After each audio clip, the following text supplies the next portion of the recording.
Live from our 7 Tasmania studios, your nightly news with Kim Miller begins now.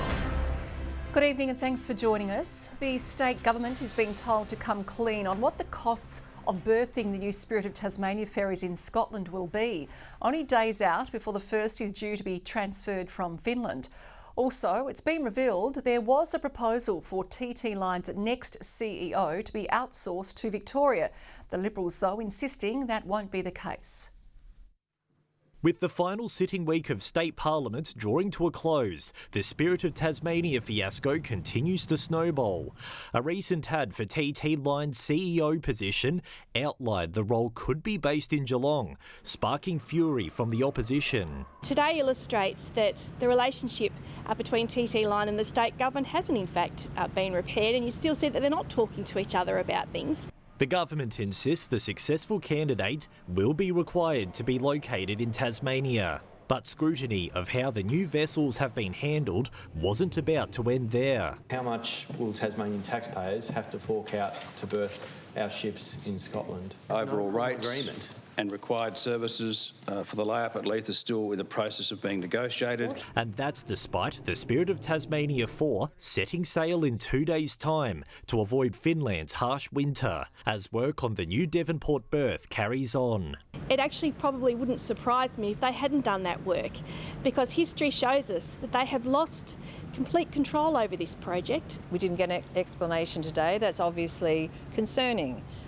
We've got no idea what the costs are. And with both ships not expected to arrive in Tasmania for some while, Labor isn't optimistic about how much of the $100 million worth of final fit-out work is going to Tasmanian businesses. How much has been spent on local content for the new Spirits to support local jobs? We are delivering for dozens of Tasmanian businesses, as I'm advised, which have been awarded contracts to provide goods, services or content for the new vessels. Anthony Dodd, 7 Tasmania News. Tasmanian nurses are heading to the Industrial Commission, claiming an agreement reached with the Health Department and government following strike action earlier this year isn't being adhered to. The complaint centres around staffing levels and workloads. It's a legal requirement by the government to meet this industrial agreement. They repeatedly breach their legal requirements to provide a safe working environment for nurses and midwives across our state's hospitals, and our members quite simply have had enough. The Industrial Commission has ordered conciliation talks next week. The department says it met with the union last week about its concerns, adding well-established plans are in place to ensure guidelines on staffing numbers are met. Launceston's Carols by Candlelight could still go ahead despite a decision to cancel next month's event. It follows public pressure to have the carols take place in City Park instead of the Silverdome. But 7 Tasmania News understands urgent talks are underway at Council to salvage the event, led by Mayor Matthew Garwood, who is also chair of the Carols by Candlelight Organising Committee. Authorities are pleading for public assistance as they investigate damage to the Claremont fire station. Police say some windows were vandalised between 5 and 8 p.m. Monday. No injuries were reported. Anyone with information or dashcam vision is asked to contact Crime Stoppers.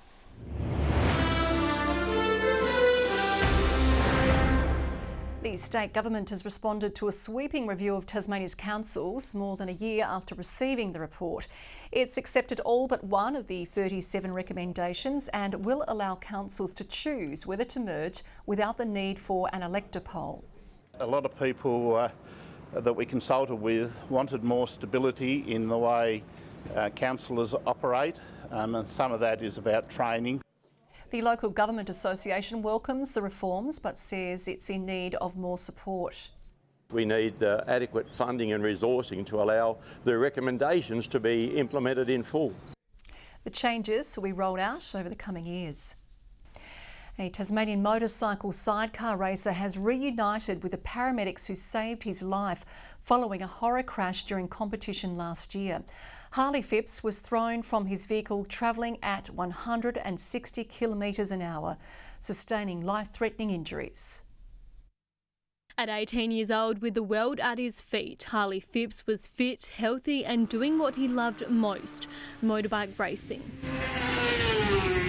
But in June last year, this passion almost cost him his life after being involved in a freak crash at the Baskerville Raceway. There was a mechanical failure in the suspension or the geometry in the sidecar. The sidecar just pitched right and spat me into a tyre wall at 160 kilometres an hour. He sustained major trauma to his head and chest in the incident. Punctured both my lungs, broke my right femur, did a bit of brain injury, I think it was the frontal lobe. He then faced the biggest fight of his life, spending over 2 months in hospital.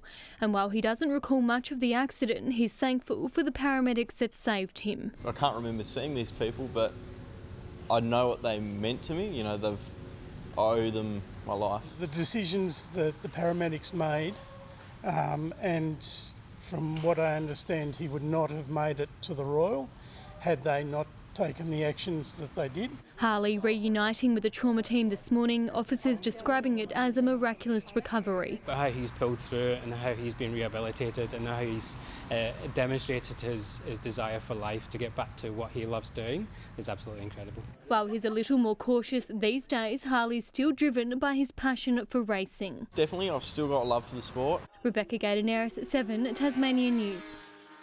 Hobartians are being urged to grab a free tree from a pop-up urban forest in the Elizabeth Street Mall in exchange for some feedback. The initiative asking residents to have their say on the city's long-term urban tree strategy. So obviously there's community benefits. They help us get out, particularly when it's hot. Trees substantially cool down our environment. We've got a big, long stretch goal of having 40% canopy cover in Hobart by 2046. The council says 55 hectares of tree canopy has been lost over the past 5 years, all on private land.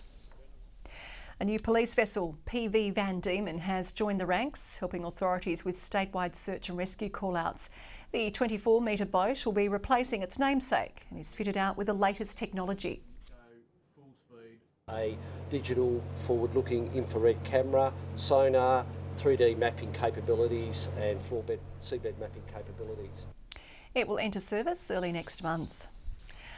Well, eye specialists have made an important visit to the Southern Support School to conduct vital tests. It's an opportunity by teaching staff to help the students learn about and ease into medical settings that they might encounter in the future. A hospital environment can often be a scary and overwhelming place, especially for those living with severe learning disabilities.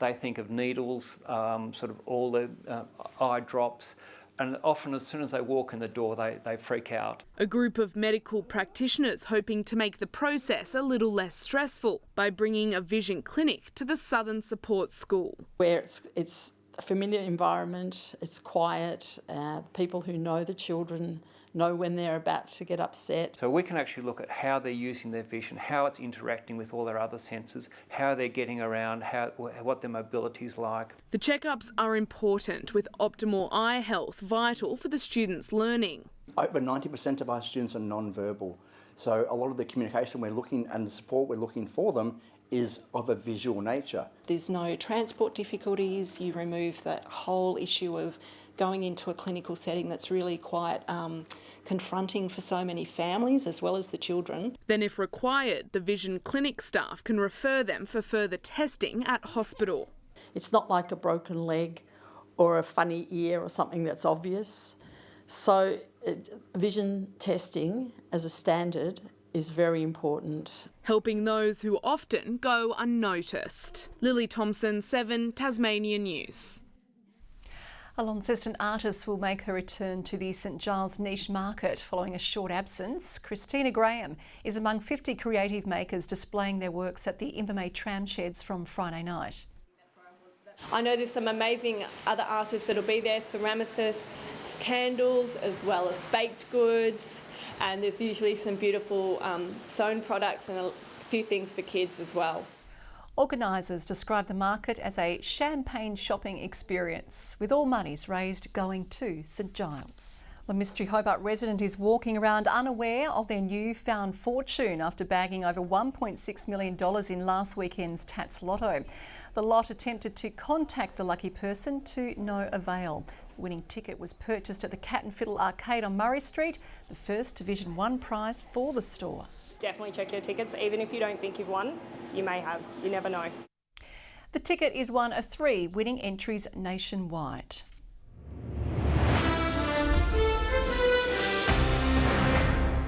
A sombre start to the Tigers' first Shield win of the season at the SCG, with a tribute to mark 10 years since the passing of Phil Hughes after copping a bouncer at the ground. But tears from Sean Abbott, the man who bowled that fateful ball, quickly turned to fire in the belly, sending Mitch Owen, Brad Hope and Beau Webster packing within 2 overs.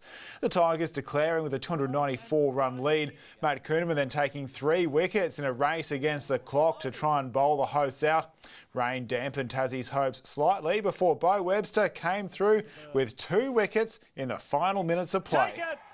2 in the over for Beau Webster. He's a special player at the moment. He's, any time I feel like we're in trouble, I feel like I can throw him the ball and he just seems to be able to create something. Or, any time we're in similar trouble with the bat, then he's able to dig us out of it. The nail-biting victory brings them to 1 win and 2 draws from 5 matches. It's been 2 years since the Canes last played a WBBL final, losing that match to Brisbane. Tonight they need to rewrite history and claim their first ever post-season win as they face Sydney Thunder in the knockout final. If successful, they'll play Brisbane then on Friday. The Canes have named an unchanged squad tonight. Catch the telecast live on 7 Mate straight after the news. Tigers rookie Aiden O'Connor is in Canberra tonight, ready to represent the nation after being selected in the Prime Minister's 11. You definitely work towards something like that, but you never really expect it to happen, especially this early or in general at all. You just sort of work towards the end goal, which is hopefully playing for Australia one day, but yeah, it's good to get a nice little call up. The 18-year-old Riverside cricketer will reunite with a few of his teammates from the Under-19 World Cup for the match against India on Saturday and Sunday. And the Chargers men have their first signature of the off-season, re-signing Jacob Richards, who averaged 15 points and 6 rebounds a game for them last season. The former Jack Jumper had interest from a few clubs, but it was new coach Jared Weeks who convinced him to hang around. 3 years ago, I think I met him. He was the first person ever scored on me at training. And then from there, last year, we had a lot of individuals development sessions from Jack Jumpers to Chargers. He's our first signing and was always going to be, from my standpoint, to carry that culture on from the club and try and get this thing moving forward. The skipper's focus will be on getting players to gel on and off the court as they look for an elusive finals berth. And Kim, that is sport. OK, thanks Nick. A good day to fill the water tanks. Murph will have the details next.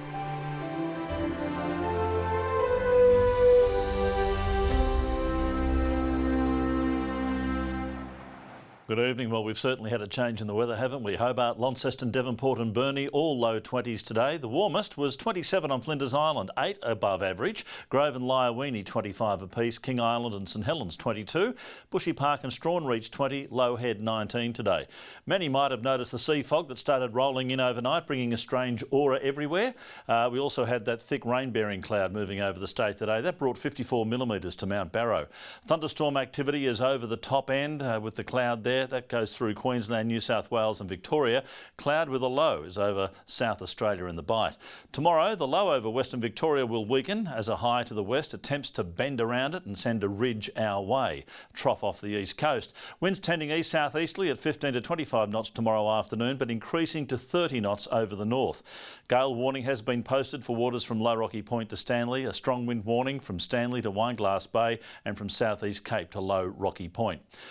For tomorrow, 16 for Hobart with showers easing, 16 for Cygnet and also for New Norfolk. Launceston tomorrow, a high of 19 degrees, showery, 90% chance of rain. Same for Devonport, but 18 the top and 16 for Campbelltown. Burnie, a high of 19, showers for Strawn, 22 the maximum, 21 for Smithton. St Helens, a top of 18 degrees. Swansea 18 as well, with shower activity still in the east. Fingal, a top of 17. On Friday, possible showers for most regions, but mainly in the west. Showers on Saturday, mostly over the north and east. And on Sunday, showers with some heavy falls over the south before easing later. 33 and sunny in Perth tomorrow. Fine in Adelaide and Melbourne. Showers and possible storms on the way for Sydney, a top of 30 in Brisbane and a possible shower there as well. 18 degrees right now in Hobart, bit of cloud about, cloudy in Launceston, but 22 and 21 right now in Devonport. All a bit weird, the weather at the moment, Kim, and it continues tomorrow. Say that again. Thank you, Murph. That is all your news for now. We'll have news, sport and weather updates throughout the night. For now, it is good night.